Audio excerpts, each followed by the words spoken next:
Have you ever wondered, can a small engine really take down the legendary big block beasts on the street? In the muscle car era of the 1960s and 70s, everyone believed power came from size. But then Chrysler quietly released a lightweight fighter, just 340 cubic inches, and left the car world stunned. It wasn't the most famous engine. It didn't win major championships. You wouldn't find it in iconic cars like the Charger or Challenger RT. And maybe that's why it became an underground legend, whispered among tuners, drag racers, and street warriors as a secret weapon. Today, we dive into the untold story of the 340 small block Fizz 8, a small engine with the heart of a true warrior. By the late 1960s, Chrysler faced a tricky challenge. They had powerful big blocks like the 383 and 440, but lacked a compact, lightweight, high-performance engine to compete with Chevy's 327 or Ford's 289. Meanwhile, street racing was exploding. Young Americans didn't just want speed, they wanted agility, lightweight builds, and mod-friendly engines. Chrysler's 273 V8, introduced in 1964, was underpowered. The 318 leaned more toward economy than performance. So in 1968, Chrysler played a new card, the 340 small block V8. Designed specifically for smaller cars with a muscle car soul, no need for a massive 7-liter block. With the right design and tuning, it could leave bigger engines in the dust. Interestingly, Chrysler didn't build the 340 to dominate pro racing. They built it so every day drivers could own high performance without breaking the bank. And to make that vision a reality, Chrysler didn't cut corners. The 340 wasn't just an upgraded 273 or a bored-out 318, it was a ground-up redesign, focused entirely on performance. The block was cast with thicker cylinder walls, pistons were reinforced, and the camshaft was designed for high-rev operation. Its actual displacement, 340 cubic inches, still a small block, but built with big block ambition. Compression ratio, a stunning 10.5 to 1, higher than some big blocks of the era.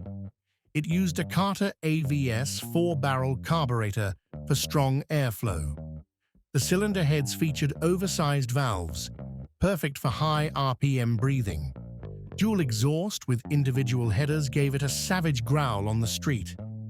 Chrysler rated it at 275 horsepower, but dyno tests often revealed real-world output closer to 310 to 320 horsepower.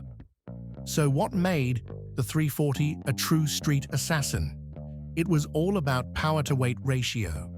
Dropped into light cars like the Dart or Duster, far lighter than Camaros or Mustangs, the 340 turned them into high-performance weapons.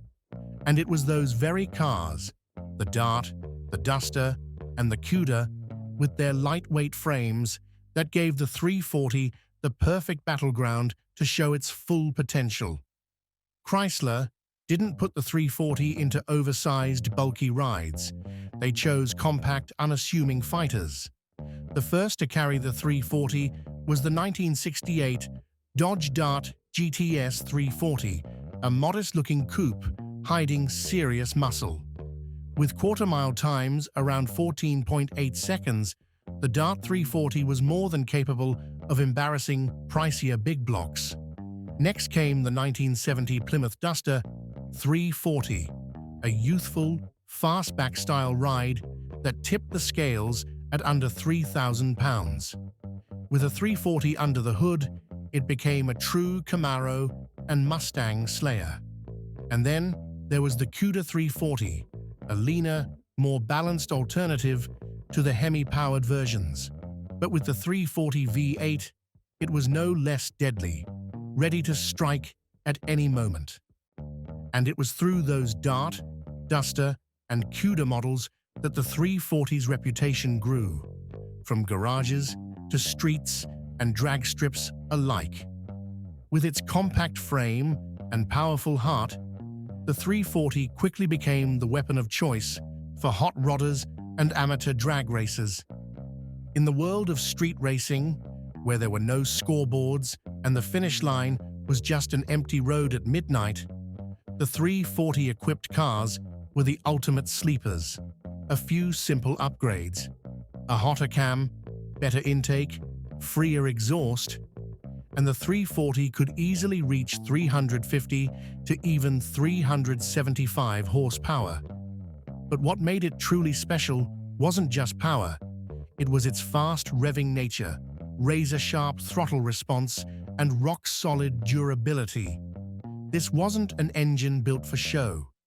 It was made to fight, over and over again, whether on the track or in a midnight showdown.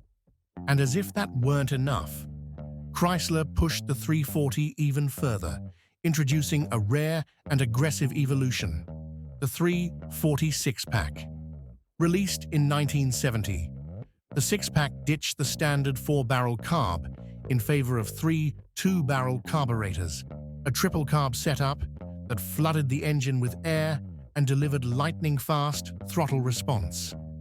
With this configuration, real-world output soared to 330 to 350 horsepower, well beyond the standard version and more than capable of going toe-to-toe with many famous big blocks.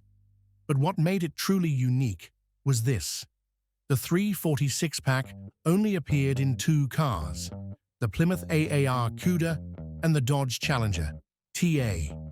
Both were limited production models built to homologate Chrysler's entry into Trans Am racing, a rare moment when the 340 was unleashed in full competition form.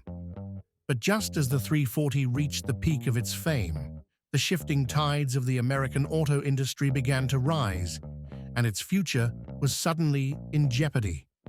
Starting in 1971, tightening emissions regulations and new safety laws swept through the industry.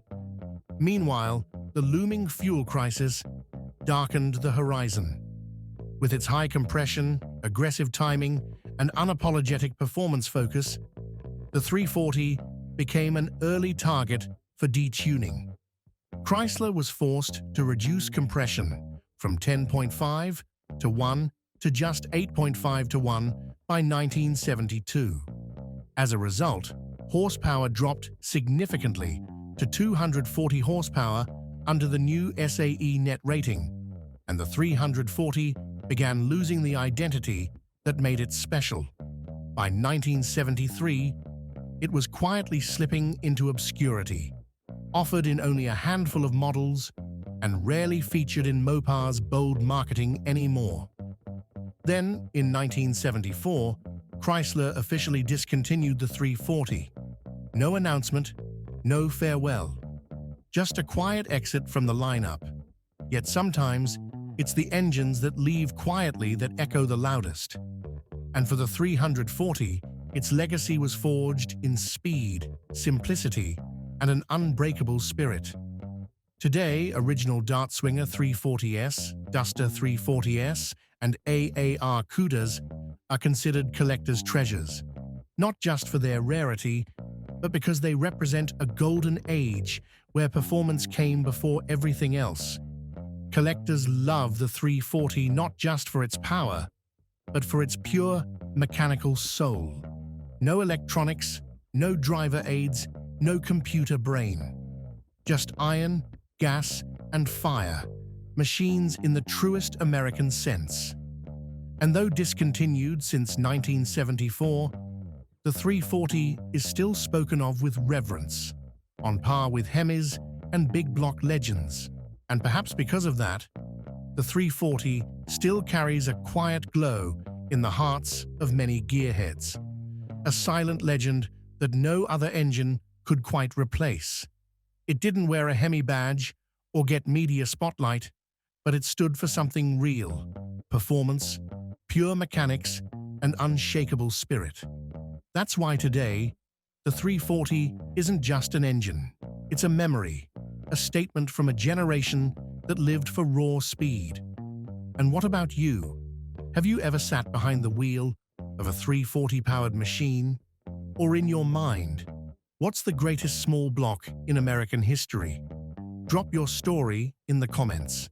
And if you found this journey worth it, don't forget to like, subscribe, and ring the bell so you won't miss the next legend we uncover together.